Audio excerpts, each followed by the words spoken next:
Professor Porter, thank you very much for this talk. First of all, 2024 election campaign, we're talking on Super Tuesday, interesting. What would you point out as main concerns in terms of disinformation space in the US? Sure, I think people are concerned that supporters of Donald Trump in particular are spreading misinformation and believing misinformation. Some of this misinformation originates from Russia or other foreign actors. Other times it doesn't. In some ways it doesn't really matter. What really matters is that misinformation can affect how people feel about politicians or what issues they regard as important. So false claims that are circulating that flatter Donald Trump in ways that are false, or misinformation circulating that paints Biden in a negative light, in a false negative light, may be able to affect who people are voting for, and ultimately it may affect who wins in November. 2016 was kind of pivotal year, not just for US, but for Europe also, Sure. because of Brexit. Right. That this, I don't know how to call it, politics of lies kind of showed up in big light and never left our stage. So when you compare last 8 years, where are we now? Are we better off or?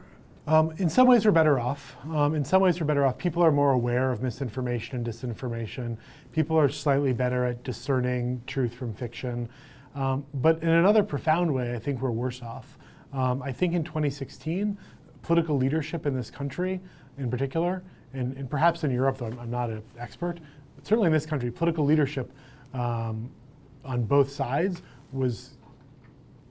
there were some real commitments to truth and to fundamental liberal values. I don't think that's the case anymore. I think liberalism, right, liberal democratic values are really only embraced in this country by one side and the leaders of one side, and that's unprecedented. That's unprecedented. It's deeply concerning, and I don't think is abating anytime soon. So people are better, actually. Everyday people, I think, are a little better off than they were, but our politicians, I think, are worse. The name of your book is The Truth About Political Mistruths Yes. in Trump Era. So what is truth at all What today? is truth? Yeah, it's a great question. I think oftentimes people will have you believe that Trump is only popular because of misinformation, right? Because of false claims. I don't think that's the case. I don't think Trump gets his support just because of lies that are spread about him. He benefits from those lies often, but that's not why people support him. What is truth? That's a big question. I think it's actually easier to identify lies than it is to identify truths. So in Trump's case, we had a political leader who was willing to say things that were obviously false.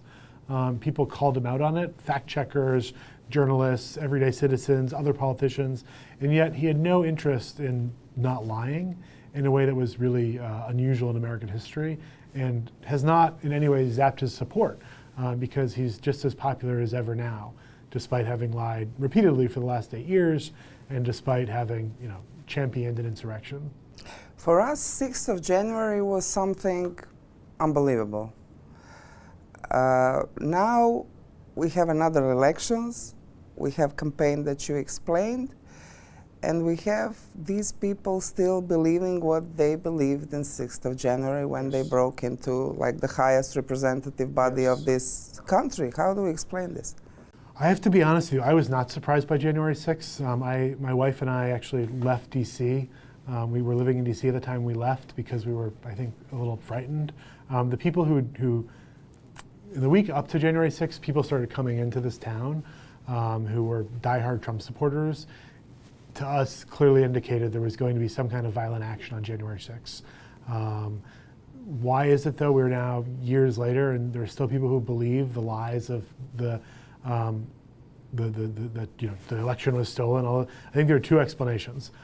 One explanation is not enough people have seen the truth because local media in this country has been hollowed out. We just don't have local news in a way that we did. And ideological media has come into its place. Fox News, for example, most prominently, but not only Fox News. There are other ideological news outlets in this country. So people haven't seen it, and that's to us that might be like, what do you mean they haven't seen the truth? But they haven't. Excuse me. The second reason is because people ultimately are not really interested in the sort of specific truthful details about January 6th. They're interested in the broader idea of this country being stolen or of Trump being wronged in some way. And again, the details don't matter so much to them as the broader idea. And that broader idea, they still find very attractive. And that broader idea is what? I think two things. I think part of it is that Trump is the vanguard with which they can defend their idea of America, through which they can defend their idea of America against an increasingly diverse country, against liberal values that they don't agree with. That's a big part of it. He also represents, he's a vessel for anger. He allows people, he gives people an opportunity to be angry, to be frustrated, to be mad. And I'll also say he's an entertainer. And we forget this as people who take politics seriously. It's easy to forget that Trump, if nothing else, is just really good at getting people to find things interesting, entertaining. People find him funny in ways that, again, you or I probably don't really understand or relate to, but he's chiefly an entertainer and he's really good at it, and people don't want to change the channel. They want him to stay on because he's so entertaining. When you talk to your students about what's going on, what are like the most common questions as we are speaking in, the institution which gathers best and the brightest in the field? Sure. But what's their main concern? I think students are concerned about a lot of things, and they're generally unhappy about the direction of this country, and they're concerned about the politicians we have. I think their primary concern is that one of our two parties is no longer really interested in American values, no longer interested in liberal democracy. I think that's the sort of common complaint I hear. The second complaint that I hear is that students feel that the politicians of the Democratic Party are also out of touch. So their chief concern is the Republican Party seems illiberal, and their secondary concern is the Democratic Party seems not equipped for the challenge. We know that U.S. is home of Meta and X, sure, and China of TikTok, which is very popular with young people. Your assessment as a professor and the person who has been dealing with this professionally, what can we do from now? Because we know what happened. We are screwed cognitively, if nothing else. Well, a few different things. One, the problem is X, and the problem is TikTok. Comparison to Facebook, X and TikTok are much more concerning. And they're concerning for the following reasons. TikTok is basically unaccountable. We don't know what people are seeing on TikTok, and the leadership of TikTok is not based in this country. So, and it's a source of news for young people, and it's a source of entertainment for many, many people. With X, we're in the unusual position where the owner of one of our most powerful media organizations or information systems is also an outspoken ideologue in favor of the right. He's the richest person in the world, and he has hard right political views. He can do whatever he wants, say whatever he wants, and people will listen to him. Now, not everybody will believe him. A lot of people don't agree with him and don't like him. But the truth is he's an enormous platform, and he's using that platform to advance some would say lowercase d democratic and illiberal perspective. When we talk about AI, we saw the report of World Economic Forum as AI-generated misinformation being like the main concern and main risk for democracy in this year. How concerned are you about that? To be honest with you, I'm not that concerned about AI for this election. I think I have some concerns, to be sure, but my general sense is that we're probably one election cycle away from AI being powerful enough to really swing enough votes. Again, it doesn't mean that AI doesn't pose challenges, but there are lots of ways you can manipulate or mislead people without using AI at all. AI isn't really necessary. You can lie, and with Photoshop, you don't need any fancy AI tools to mislead people if what you're lying about is compelling in some way. Talking about that, social media and mobile phones, basically they put the finger on all our flaws, because maybe before, when we had just news media dictating, or I don't know the word, the public space, it was different. So what can be done? Well, I think there are a few things to do. The first is understanding that all of these social media platforms depend on us as users giving them content, and they'll then manipulate that content and give it back to us in some form that we desire, in the form we most desire. I heard it compared, social media you can think of as a robot that will bring you whatever junk food you want. It doesn't understand limits. So this is a metaphor I heard recently, but imagine that you had a robot and you could say, bring me sugar and candy and junk food and alcohol and all the things that are bad for us. That's what social media companies effectively do. They give us stuff that's bad for us and they don't stop. What can be done? I think we should regulate them. I think we should prevent certain kinds of algorithms from underpinning their news feeds. I think we should limit access to social media among young people. And I think, frankly, there should be education for old people, older people, news literacy campaigns. At least in this country, the problem of misinformation is often concentrated among people 65 and older who did not grow up with the internet. It's a big problem here, and we need to be able to inform people about how to use the internet wisely. I think that actually is essential. You mentioned that, so what are the subjects that people are mostly angry about or mad about? Is just migration, or what are the things that kind of... Well, so the thing that most aggravates people and most frustrates them is the other party, right? So before you get to any policy issues or debates or principles, the thing that gets people most angry is simply who they're opposing. So Republicans are so angry about Joe Biden and the Democrats in a way that transcends any particular policy disagreements they have. They're just angry with the other party. Now they do have, of course, policy disagreements that they are very angry about, immigration being one.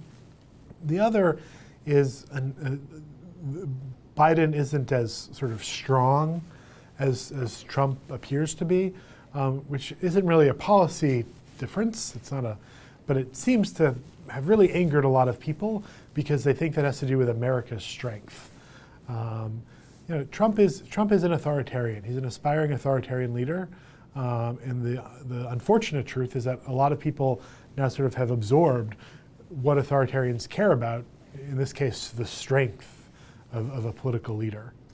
Is America again afraid, as it was the case in 2016, of foreign interference? I think we are afraid of foreign interference, but honestly, I'm not that concerned about it. I think we'll do it to ourselves. I don't think we need the Russians to do it, although they'll try. Here's the thing about 2016. You look at some of the Russian-made troll posts, a lot of them are poorly made, were seen by a few people. Some of the most popular misinformation then and since then especially have been stuff made by Americans, made in America, misinformation made in America. I think that's a big part of what's going on now. Foreign interference, sure, problematic, but we've got other concerns too. And two questions for the end. One is explain, we talked before, but explain to me QAnon. Loads of people who were at that mall on 6th of January, loads of things spilling over to Europe, pizza place, pedophiles. What is that all about, and how come it gained ground? Sure. In this country, we used to be an unusually religious country. Our levels of religiosity have declined, and I think part of what's filled that gap has been politics. And people now treat QAnon sometimes like a religion. They use QAnon as a way to express religious ideas. Some people treat Trump as if he were a religious figure. And that's part and parcel of a trend in this country where politics is now more powerful than religion. And Trump is maybe just the apotheosis of that, the pinnacle of that. He's a religious figure to people who otherwise, in a prior generation, would simply be religious. But today they believe in Donald Trump, and they have faith in Donald Trump. So it's God of unequals of America. Yes. Yes. I think the other point, right, so for some people, yes. I also want to be clear, though, that for some people, QAnon, Trump, they're just sort of entertaining things to see in their phone. They don't realize the stakes of politics. They just say, oh, Trump, he's funny. He's mad at the same people I'm mad at. And QAnon, that's sort of a funny story to follow. But there's not a sense of it being real. There's a sense of it existing in their phones and not having real world consequences. So it's like a pop politics. Substance doesn't matter, just, you know, fun and likes and shares. Yeah, fun and entertainment and emotion and so policy doesn't matter. Principles don't really matter. Ideology doesn't matter. What matters is who we like, you know, members of our party, who we dislike, members of the other party, and who we're entertained by, Donald Trump. And for the end, how to everyone talks about mistrust, mistrust, mistrust, mistrust. So how can we regain or build new trust? If I had an answer for that, I would be I don't know, I would be smarter than I am. I don't have one answer. I give you a few answers, though. One, we need political leaders from both parties, and the Republicans especially, though, to give us reasons to trust institutions. So think about the COVID vaccine. Donald Trump, we all sort of forget this now, oversaw the construction of the COVID vaccine and then endorsed taking it. And studies have shown that actually led people to trust the medical science behind COVID vaccines, and people got the vaccines because of Donald Trump. I think that same phenomena needs to play out again, but not just for COVID vaccines, but for institutions such as electoral systems, the courts, et cetera, so that people can trust them again, and they need those messages from their leaders. The other way we could increase trust is to increase the availability of local media in this country. It's just really been destroyed in the last few years, and there needs to be some kind of regulatory or government fix, I think, to increase local news. So drain the swamp. Yeah, right, exactly. Thank you so much, Professor Porter. Happy to do it.